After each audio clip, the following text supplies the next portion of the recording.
Hello, everybody. Welcome in, and welcome back to Book Passage Live. We're very excited today to bring to you two really great authors. So, welcome to Conversations with Authors. We're bringing to you Dan Saladino and Paul Freedman. And the book we're speaking about today is Eating to Extinction, although they both have really excellent books that you'll want to look into. But before we get into our authors properly, please allow me to welcome you, many of you, back to Conversations with Authors.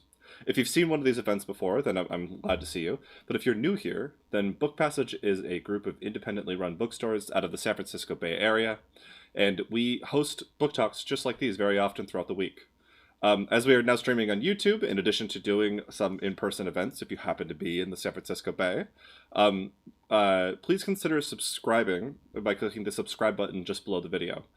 We will continue doing these virtual events even when things are 100% back to normal. So if you're not in the Bay Area, you can look forward to seeing these for some time to come.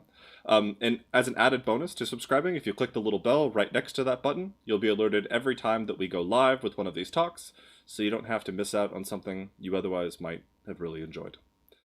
If you like the idea of an email newsletter, or you just like to check out our upcoming events, you can find both of those at bookpassage.com.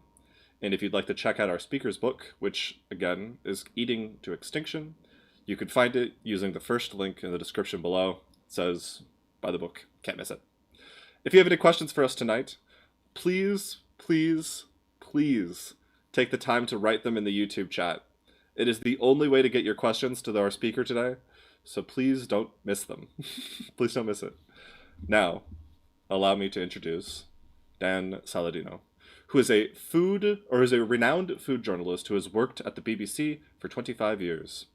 For more than a decade, he has traveled the world recording stories of foods at risk of extinction, from cheeses made in the foothills of a remote Balkan mountain range to unique varieties of rice grown in South China.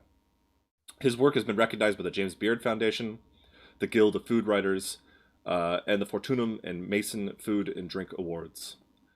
In conversation tonight is also another excellent author. Paul Freedman is the Chester D. Tripp Professor of History at Yale, where he has taught since 1997. Before that, he was at Vanderbilt University.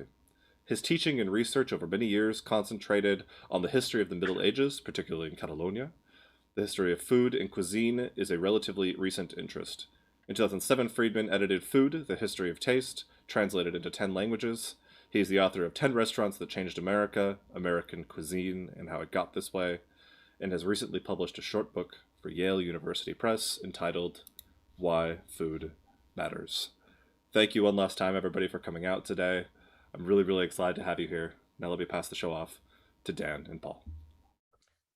Thank you so much, Nick, and thank you everybody for joining us this afternoon. For most of us, for Nick in the UK, it's the evening. So this is quite an amazing book. It is many things, but certainly most obvious from the title, it's about foods that are in danger of extinction. And so I'd like to just ask what perhaps might seem like an obvious question, but I don't think the answer is that obvious. Why do we need to save rare foods? What's at stake? Let me just talk a little about the title, Paul, because eating to extinction for me has a couple of meanings. One is, well, the fact that I've been traveling, as Nick mentioned, around the world for more than 10 years, and I've been stepping into different food cultures, meeting farmers, spending time with cooks, and increasingly I was finding that the story I was being told that was that foods were disappearing in terms of farmers not growing certain types of crops, that skills were disappearing, that knowledge was fading away about some foods as well. So in one sense, it's very much a book that's capturing stories of foods that have sustained communities and different peoples in different parts of the world for centuries, if not thousands of years. So there's a food extinction underway, but also the way we're eating and the uniform crops that have spread around the world and the way that we're producing them. I think that increasing awareness about the impact on climate, so the contribution that agriculture is making there, and also the impact that the current food system is having on health. It's almost as if we are eating ourselves to extinction as well. And so given that this is a double-edged meaning, to the extent that some species or varieties have taken over the world, why is that bad? I mean, the cases you mentioned include oranges, bananas, things for which there used to be many varieties, and now there are just one or two that are being commercially grown, and all of the others are in this category of rare, endangered, nearly extinct.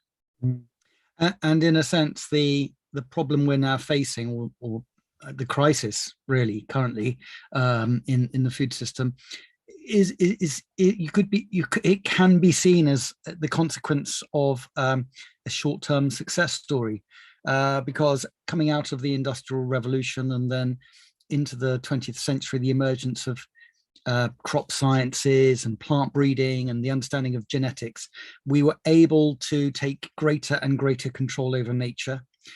Crop breeders were able to select a narrower and narrower genetic base of plants with higher and higher yields, giving the world more calories. And that staved off a lot of hunger and famine in various parts of recent history. But at the same time, it's a fragile system with a huge dependence on inputs, fossil fuels, for example. And so this success story created an abundance of calories. We saw the global population double between 1970 and 2020. But the clock has been ticking throughout that process.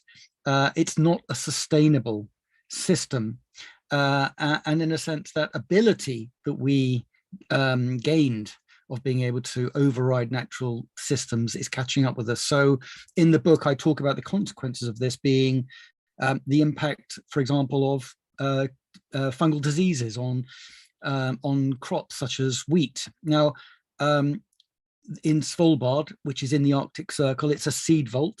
It's sometimes called the Doomsday Vault for the world's food. It's a storage area in a tunnel deep underground beneath the ice with more than 1 million seeds. And it's the legacy of thousands of years of agricultural history. So the crops that your ancestors and my ancestors and everyone else's ancestors helped adapt to different conditions are stored in this seed vault. Let's take wheat to illustrate the point or the question.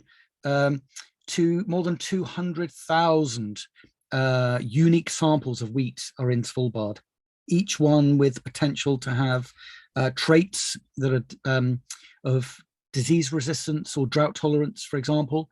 A farmer typically now will be offered a recommended list of fewer than 10 wheat varieties, and the 10 of those varieties will be extremely genetically similar. And so what we've done is we've created a system where there's a huge amount of risk, I argue, by diminishing that genetic base. And also in so doing, we've created uniformity around the world, which I think is also a human tragedy because of the diverse cultures that have been created over thousands of years based around food, which you write about as well. Yes, well, I'd like to pick up on that because your book emphasizes the crisis related to this decline of species diversity, a crisis of health, of sustainability, of susceptibility to diseases that could wipe out bananas as we know it, for example. But I want to make sure that people know that this is not just or even primarily a doomsday book or denunciation of our current food system. You've done some incredible travels. I've got to say that I realize that my life is incomplete. I've never seen a mountain range called the Accursed Mountains. It's sort of like I feel, I don't know, I never had to leave any town under cover of darkness. Insofar as I've traveled, it's always been kind of, I may have gotten a train or a plane at night, but I didn't have to escape because some forces of evil were out to get me. But you've met with a lot of dedicated, colorful, not to say obsessed people, but most of all, this is a book about the beauty of the world and how much of it, that is, how much of that beauty is passing away, whole livescapes, whole landscapes, forms of knowledge. Tell us, for example, your first episode about the Hadza in Tanzania is one of the most fascinating in the book. These are among the last true hunter-gatherers, people who do not depend on agriculture at all. And your ingredient, your endangered food, is a kind of wild honey. Yeah, and you're absolutely right that this isn't just an analysis of the current food system, and I don't set out to demonize particular parts of the food system, and in that's why in some instances I have to go back 3.5 billion years in this story to actually explain what do I mean by diversity and how did diversity come into existence when it comes to our foods. And I also wanted to go to the so-called centers of origin or the centers of diversity. So in the book, I do explain the origins of wheat, of rice, of maize, and so on, because I think they're just fascinating stories, but also they show us how much diversity there has been in human history when it comes to crops and food. But I do start right at the beginning, which is the fact that the most successful model so far for humans has been that of being hunter-gatherers. So it's an extremely short blip so far in the history of Homo sapiens, 10, 12,000 years ago that we became agriculturalists. We started to farm, eventually we settled. But for hundreds of thousands of years, if not 2 million years, depending on where you take the human story, we were hunter-gatherers. And in Tanzania, around Lake Eyasi, there are approximately 1,000 of the Hadza tribe remaining. Just a couple of hundred of them are now truly hunter-gatherers, practicing no form of agriculture. And what I experienced on my visit with them was a range of incredible hunting skills and an intimate relationship with nature where even children as young as 5 could recognize the different types of berries and tubers in the ground. But the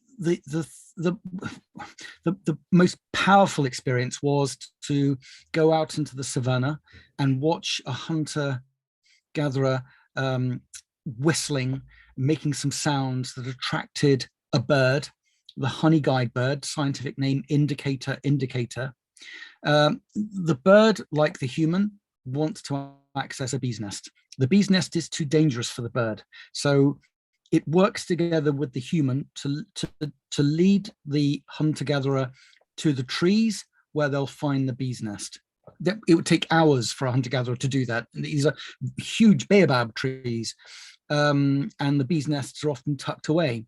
What the human has is the ability, through use of fire and smoke, to get access to the bee's nest and then the honey. The Hadza will devour the honey along with larvae, and I tried some of this myself. The crunch of bees in the honey as basically it's thrown down from the trees and they gorge on it, and then they leave something behind for the bird, which is mostly interested in the wax. And we think this relationship between human and bird could go back as far as 700,000 years. Honey is the Hadza's #1 food. So when anthropologists have spent time with the Hadza and surveyed their eating habits through the seasons, honey is the #1 food, rich in energy, carbohydrate, but also protein as well because of the larvae, etc. And at the end of the visit, I went just to the edge of the area where the Hadza hunt, and there was a mud brick building, and I stepped inside, and somehow, and this was out 10 hours from the nearest town, there were cans of soda drinks from some of the most famous manufacturers in the world. And so this experience that the Hadza have of millennia of seeking out sweetness through honey, through this conversation with a bird, was being threatened and challenged by the arrival of cans of sugary drinks. And for me, it was again just the idea that in our lifetimes, something so fundamental in human evolution could completely disappear. Yes, I think you mentioned a number of examples that struck me where things were kind of, if not intact, at least not completely endangered until sometime in the mid-20th century. You say, for example, that there's been a 60% decline in the number of all vertebrate species on Earth since 1970. Or one of your examples of an endangered food is this drink called perry that's made with pears, and it's probably not really fair to call it like apple cider, but made with pears, because it's made very differently. It requires a whole different set of techniques, and presumably it doesn't taste the same. But nevertheless, it's a fermented drink made out of pears. And in the west of England, you point out that these trees, these kinds of pear trees that make this perry pear trees, which come in many varieties, were all over the place. And then in your chapter, you describe, oh, there's just one of this delicious variety left, and it's in a secret abandoned orchard. Well, now, presumably somebody is saving those. And if they're not in the vault in Spitsbergen, then they're somewhere presumably in England. But this rapidity of extinction. Yeah, I mean, the tree you mentioned, which features in the book, and it was discovered by a cider and perry maker called Tom Oliver, whose main daytime job is actually as a roadie for a band from Scotland called the Proclaimers. But he took over a family farm, became obsessed with the drinks that you mentioned, cider and perry. But it wasn't just about the drinks making, it really was about the trees and the landscape and the different properties these trees have. And in the case of pear trees, they can live for 300, 400, 500 years. And they are giants in the landscape as well, so 60 feet tall and 60 feet wide as their branches spread out. This particular tree, the kopi, was it's extremely popular in the up to the 19th century, early 20th century, because it gave a flavor to the drink that was almost like a sweet shop. So an abundance of different fruity flavors, and very much prized. But because of industrialization, First World War, and because then the arrival of other drinks, for example, lager and an industrial cider, the drink fell into decline. The trees were no longer needed and replaced on farms. Kopi was then almost became a legend. A story told between perry and cider makers of a perry pear that once existed but no longer did. And Tom Oliver spent years searching in his county of Herefordshire in search of these endangered trees, and found a kopi which he describes as important as a discovery as Stonehenge in his view. So for him, as a drinks maker, the discovery of a thought to be extinct tree was so important. And he's grafted it, which means that he's helping to reproduce it. Perry is seeing something of a revival at the moment. And it is the champagne of England, as many people describe it. So it's a drink of a place that was part of a culture and an agricultural system that were completely removed from many parts of Britain. So your experience with perry was very favorable. It tasted great, came in several varieties. But how many of these unusual and endangered foods that you tried did you really like? I mean, I'm not asking for a number or even a percentage, but did you have the feeling that you either had to learn to like certain kinds of tastes, or that you're unsuited? And if you're unsuited, then those of us, well, all of us, presumably of a somewhat more sedentary nature, are too. I mean, how would you describe the foods, either wild or endangered? Are they more flavorful? Are they more pungent? Are some of them sort of perceived to people like us as rotten? Which of them didn't you like, or did you have to sort of rationalize or reason with your stomach? Well, and a lot of this is down to context as well. What I didn't want the book to be is a gastronomic tour in which I'm giving people a list to tick off, because I think these foods belong in their context, in their part of the world. What I'm arguing is that we should live in a world in which they are no longer endangered and they're not threatened by external forces, and that people can carry on these traditions, and they're not being replaced for purely commercial reasons. I think if I was to think of a couple of foods that fit that description of important in terms of place, in northeastern India, I went in search of wild citrus. So this is a region called Meghalaya, and it borders on the area of Myanmar, and also reaches towards southwestern China as well. So it's a biodiversity hotspot in which we think the ancestors of all oranges originated. And there are various tribes in the region. A huge array of different cultures and languages are spoken in this region, including the Garo tribe, and they live among the wild citrus trees, and it has an important cultural significance.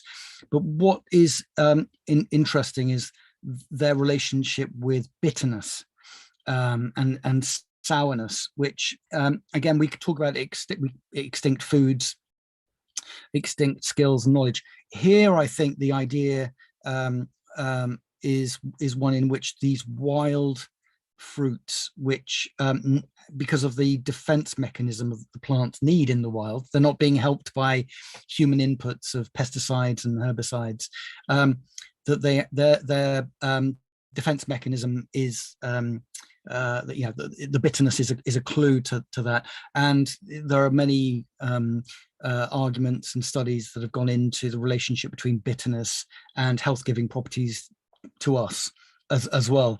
But it's interesting that the wild citrus, then through domestication, we made it sweeter and sweeter, and the plant no longer needed to look after itself because we nurtured it with chemical inputs. And so the fruit got larger and sweeter, and the bitterness disappeared. So I think that was an extremely important story for me. And I spoke to experts in medicinal plants at the Royal Botanic Gardens in Kew, who were describing that process of the disappearance of bitterness and sourness from our food. And also, I think, context for another reason. I went to the Faroe Islands in the North Atlantic, which is can be an extremely inhospitable place. Barely any trees, so there was no opportunity for the settlers there almost 1,000 years ago to make fires, to boil seawater, to make salt, to preserve foods, to survive over the winter. And they found this ingenious system of using the environment to preserve sheep meat. So they have mutton, older sheep, which the legs are hung up inside a hut called a chatla, which has gaps in the walls, so it lets in the North Atlantic sea air. And then over a period of months, the meat starts to ferment and effectively slowly rots away. But such are the conditions on the Faroe Islands. It goes through a very slow process that results in a cured meat. And it's almost as if the island is giving to the people through the sea air and the wind, etc. This food, this survival food. Some people have described it as somewhere between Parmesan cheese and death. I mean, I don't know what death tastes like, but I get the meaning, really, because if you saw this food, it looks like a bit of roadkill that's been left to decay on the side of the road. But actually slice it, and what you end up with is something, I think, as delicate and as delicious as a cured Italian ham. And if you're standing there in the Chatler, looking out to the North Atlantic Sea with the cold air blowing in, the food takes on a completely different significance. It's edible, it's nutritious, full of protein, and it's come from the island, and it basically saved lives for centuries. Well, I think this is a very important thing. The food in its place is important, rather than the tendency of TV culinary travel shows to feature some chef, eating ants and saying, look at me, look what I can do. So why are some foods that are rare and endangered able to survive because they become fashionable? I mean, truffles, for example, as opposed to perry. Why are truffles, which are labor intensive, insanely expensive, a pain in the ass, not capable of being grown commercially? Not really, not to preserve, not with a flavor that, say, white truffles in northern Italy or truffles in southwestern France have. So these are $1,000, $1,500 a pound, whereas if it weren't for fanatics like your friend Mr. Oliver, people would have been cheerful about perry going extinct. And of course, unfortunately, there are plenty of actually extinct foods, things that we read about that people no longer really know exactly what they are.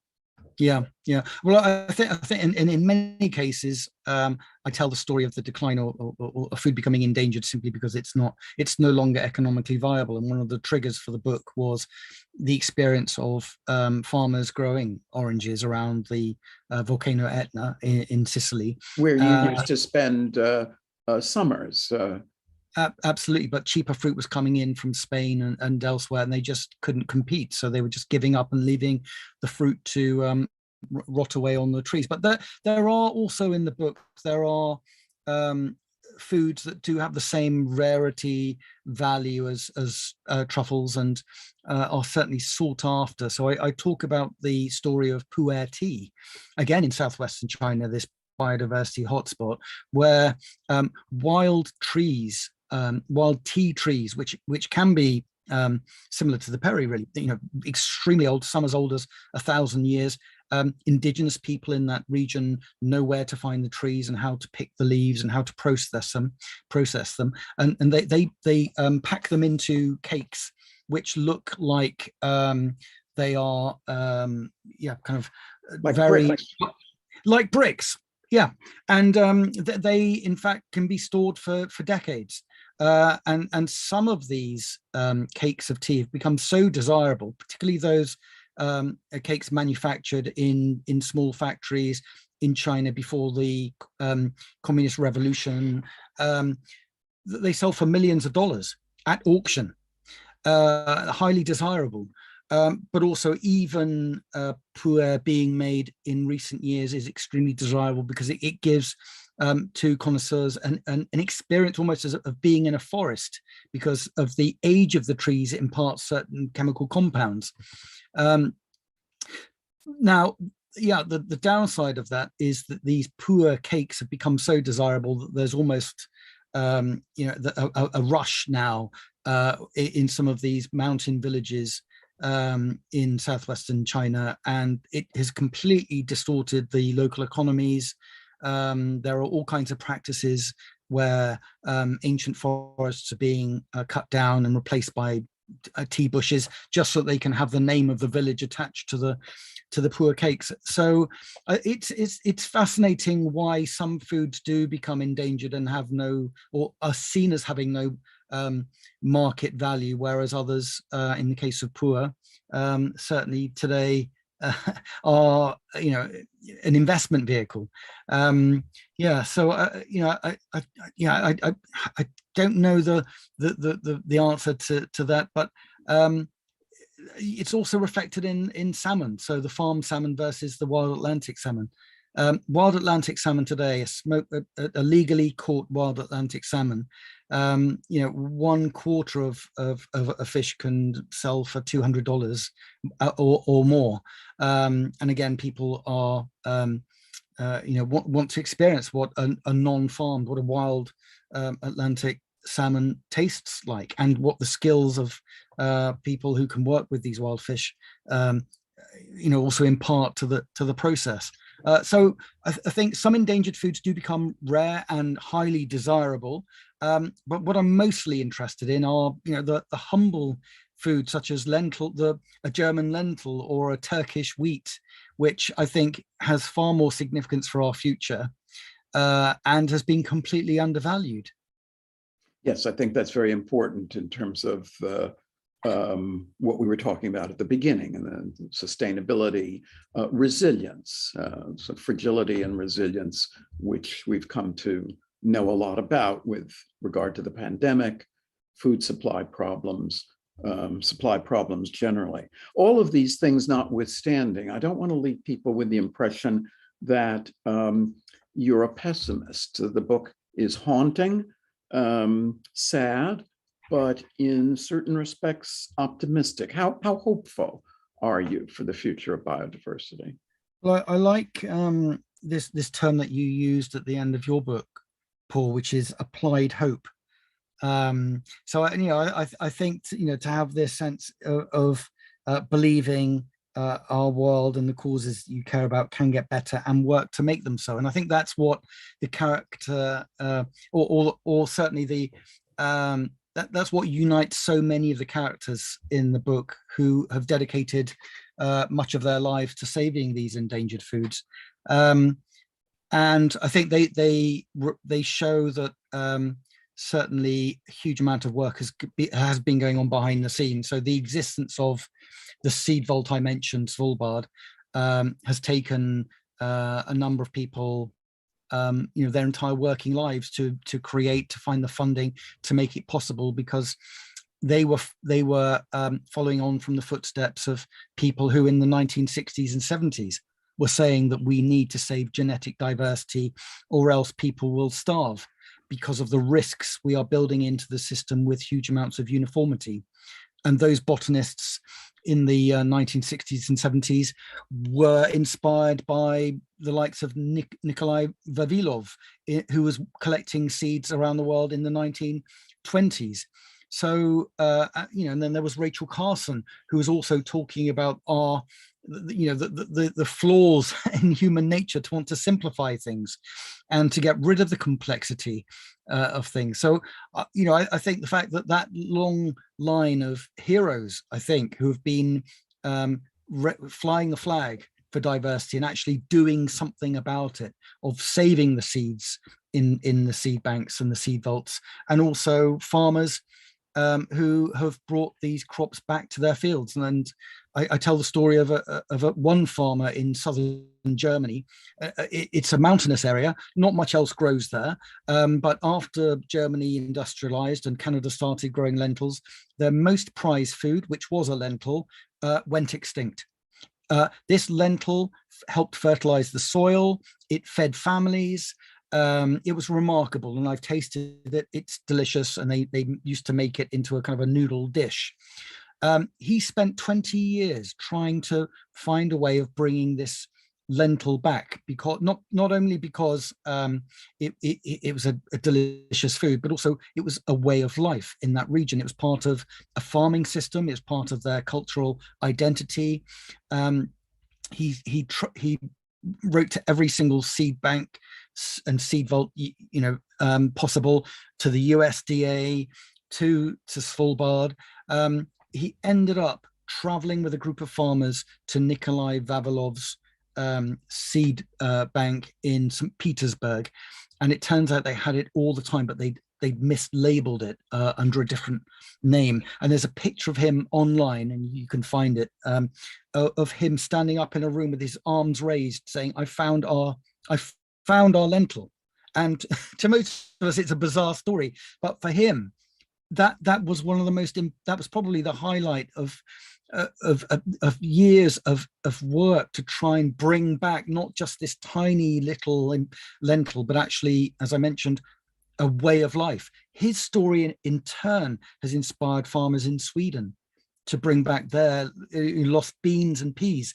And in the UK, there's a company called Hodmedod who've researched what used to grow in Britain, and they've looked back as far as the Iron Age and realized that fava beans were grown here as food for humans. And they've brought that back as well. So I think there's a huge amount of activism and action to save diversity, and I don't think it's too late. And I think it's as you say, a story full of wonder as well, of the history of these foods and how they served communities for thousands of years. Beautiful stories. These are beautiful stories, and the book, therefore, is once more worth emphasizing. Is beautiful and will stay with you. I think maybe we'll see if there are questions. If Nick, if you want to tell us or post the questions that people might have for Dan Saladino.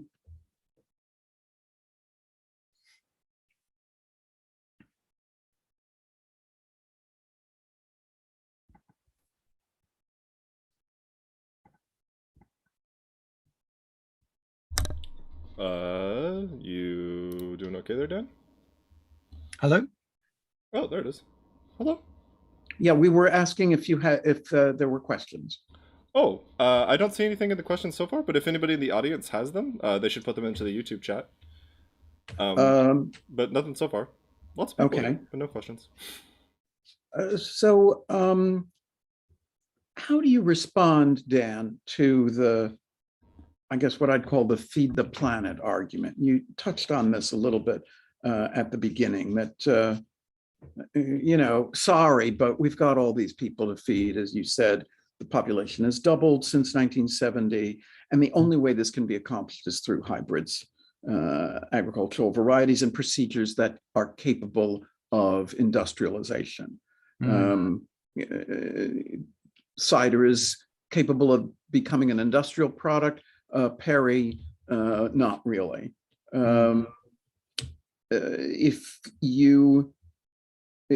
all these things were brought back, wouldn't we have a huge amount of labor necessary?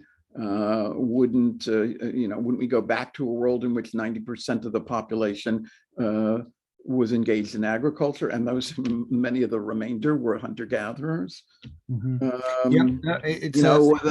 Your heirloom types are not productive enough, would be the way this goes.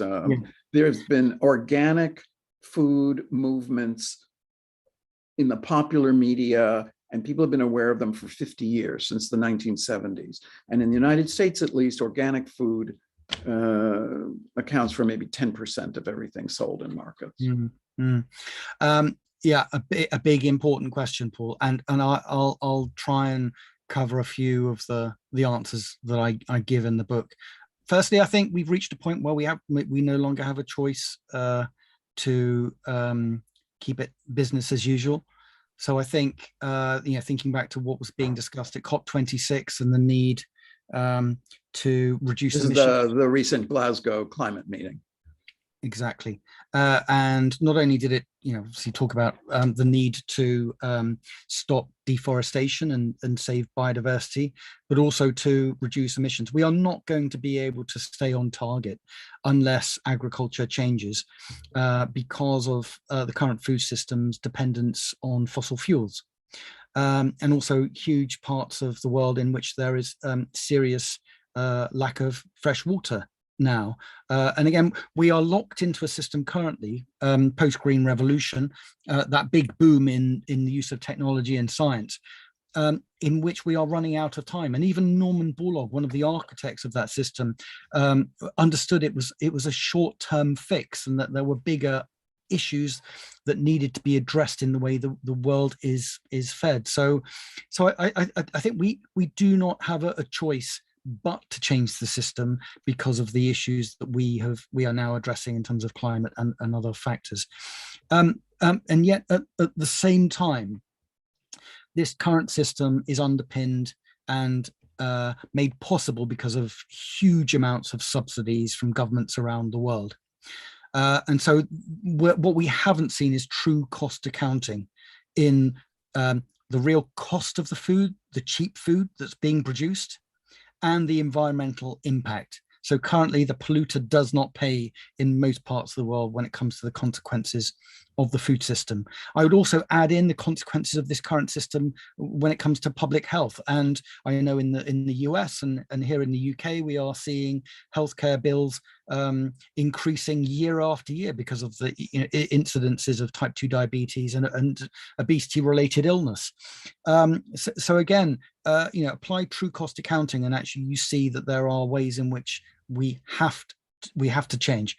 But also, I'm not being anti-science or anti-technology in the book. I think with the use of new science, new technology, we can revisit some of the traditional methods of food production that are in more or in greater harmony with nature, and give them a newfound sense of purpose and value in the 21st century. I'll just give you one example on that. So in India, huge amounts of agricultural land became dedicated to wheat and rice, partly because of British colonialism and also because of the Green Revolution. And those parts of India now have serious water shortages. There is polluted soils, and actually there are many parts of the population with nutrient deficiencies. A group of scientists based in the US did some modeling on what would happen if some of the wheat and the rice was replaced by millets, a food that was displaced by those high yielding crops. And it was win-win-win on every level. better in terms of climate, better in terms of water, better in terms of nutrition. So I think it's not about going backwards. It's about looking at systems, farming systems and genetic resources that helped humans survive for thousands of years, being considered as the foods of the future with the use of science and technology. Yes. Yes. Okay, good. So we have two related questions about the seed banks, as you probably see, and maybe we could frame it as, so one question is, how long will these seeds be viable? And then do describe Vavilov and his career. This is the Russian, really creative genius and founder of the notion of seed banks, and like many Russian geniuses of the 20th century, not rewarded in proportion to his accomplishment.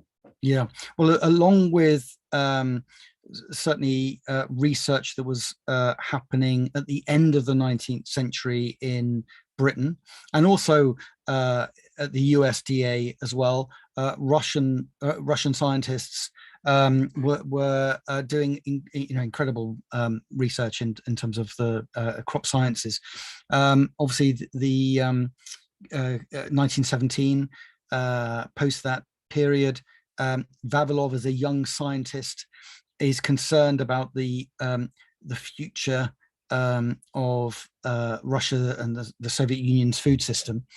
His early years had been informed by periods of famine. Probably when he was growing up, the Irish potato famine was a story that could have been passed down just from a generation before, and he understood that genetic diversity and the materials that crop scientists needed could be found in different parts of the world. And his great skill was to actually identify, or attempt to identify, the origins of the world's most important food crops, whether it was wheat or rice. And he argued that where you could find the origin, you would also find the greatest genetic diversity of that crop. And with that genetic diversity, you could create resilience in the food system and high yielding plants as well. So he spent years traveling around the world collecting seeds. I think 150,000 seed samples Vavilov with his colleagues collected, and they were placed in the seed bank that now bears his name. But he fell out of favor with Stalin towards the Second World War. It was an ideological dispute that meant that Vavilov's science fell out of favor, and instead some bogus science from a counterpart, Lyshenko, won the day. Vavilov was sent to prison and eventually died of starvation, the very thing that he was trying to prevent.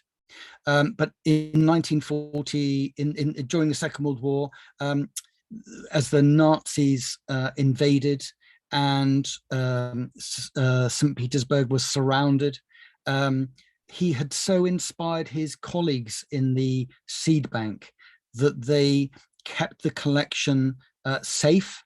And even though they were going hungry and they were surrounded by food, so rice samples, for example, they believed in the mission that these genetic resources would be needed for the future. And so, in fact, people did starve saving those seeds. And today, Vavilov is now seen as a huge source of inspiration for seed savers around the world today, including those who work at a place called the Millennium Seed Bank, which is near Gatwick Airport in the south of England. It's a bit like if you walked into it, you can imagine a James Bond villain kind of having that as their HQ, because it's bomb-proof, radiation-proof, flood-proof. You have to go through a series of secure doors down into a freezer where a couple of million seeds are stored, and they also collect the crop wild relatives. So because of the uniformity in today's wheat and maize and rice and all the other important crops, they're becoming more susceptible to disease. And what we what scientists are doing is bringing the genetic traits of the wild ancestors back into breeding programs to try and add resilience to the world's to the crops that are currently feeding the world. Just finally on that, I think the risk is that with that approach, it's possible to create just another type of monoculture. And what we really need, many people argue, is diversity within fields, diversity within farming systems. And the Cavendish banana is now highly susceptible to disease, but there are 1,500 other types of bananas around the world. So instead of finding the next Cavendish, many people are arguing, well, we need to bring diversity back to the bananas that are being grown, traded, and eaten around the world. And so what about these seeds? How long do they last? Well, these seed banks require a significant amount of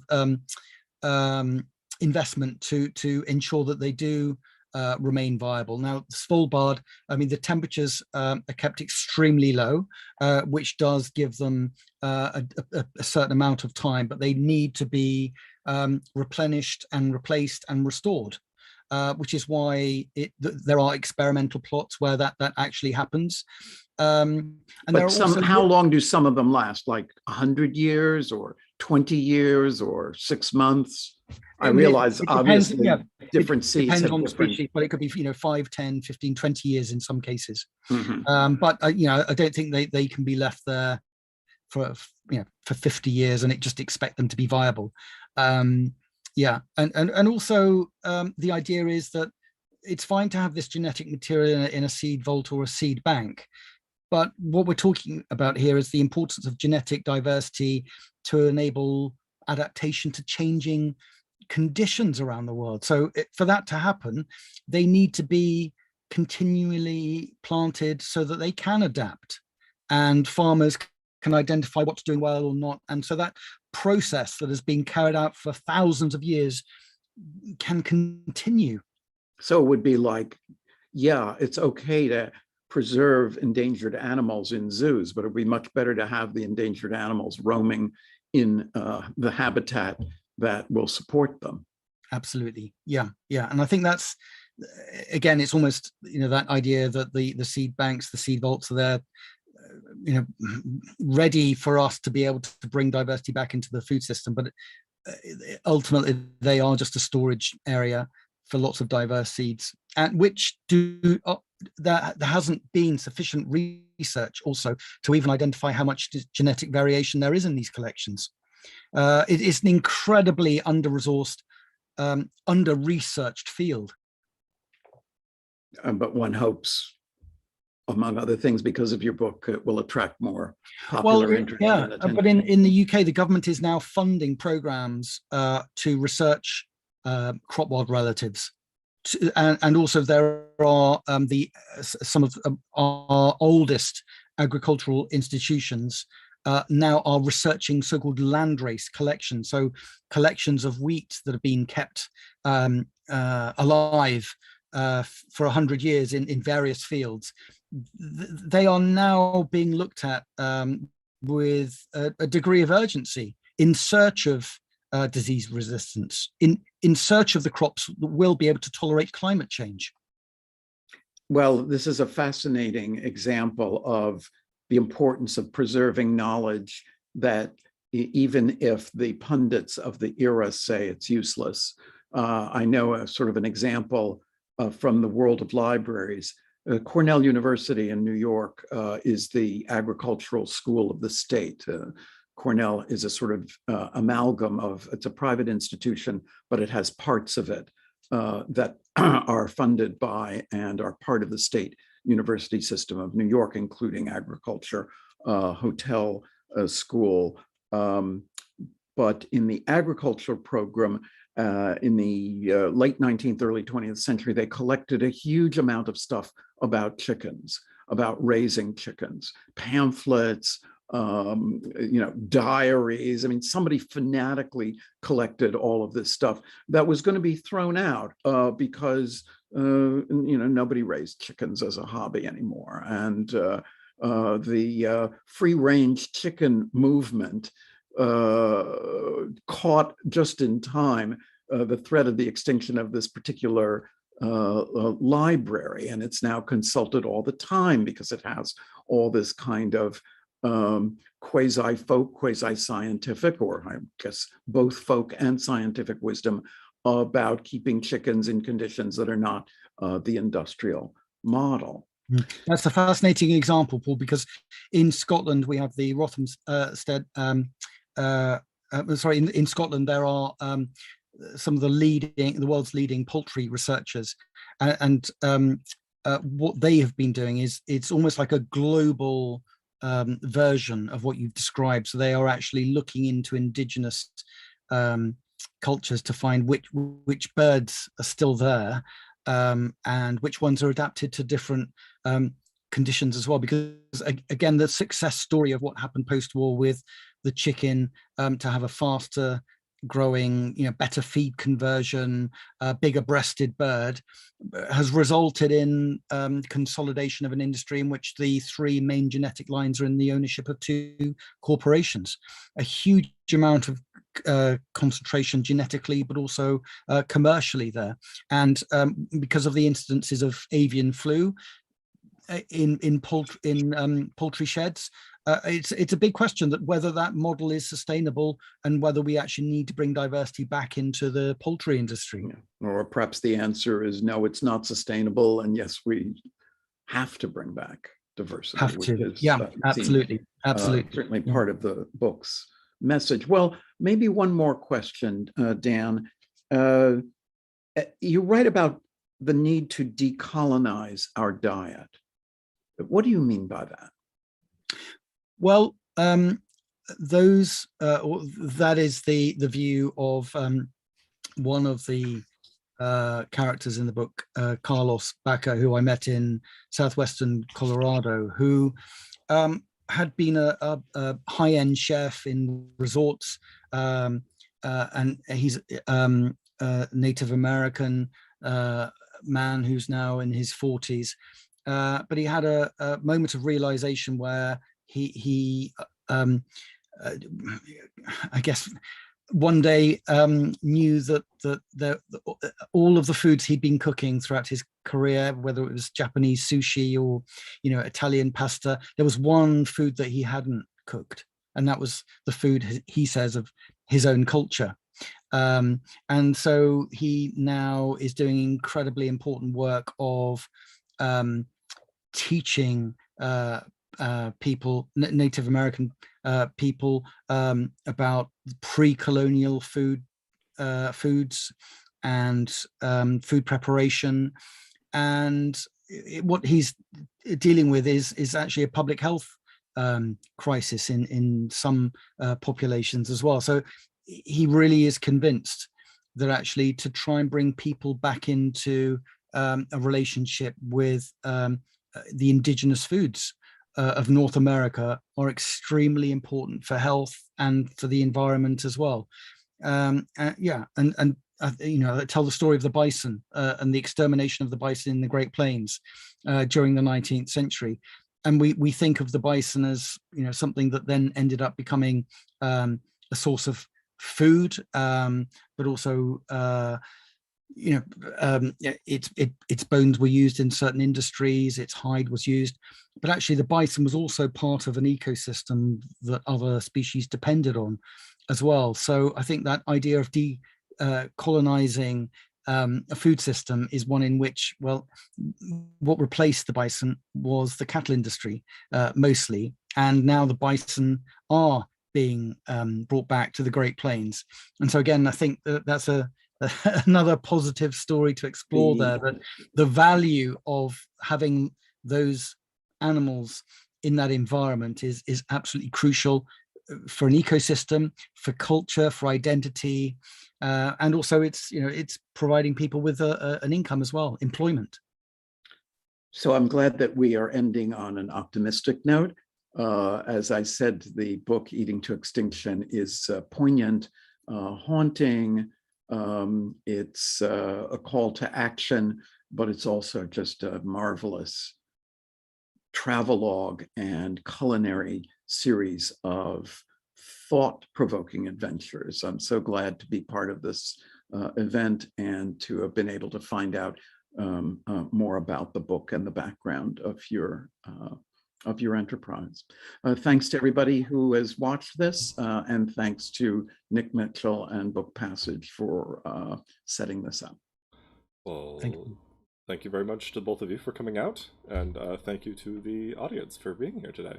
There was a lot of you, quite a bit. I hope you all had a good time, and to everybody that's watching this after the fact, I hope you enjoyed the conversation today. I know I did. So thank you very much one last time for coming out. One more time, the book is Eating to Extinction. You can find it from bookpassage.com. Even if you don't live in the San Francisco Bay Area, you can order it from our website. We'll ship it to your house, just like any other online retailer there. If you'd like to see more, please follow the channel below, subscribe to the channel below, or you can check us out at bookpassage.com. But other than that, one last thank you to Dan and Paul, and one last thank you to our audience tonight. But that's it. I really do hope to see you in the next one, everybody. Bye. Thank you. Bye.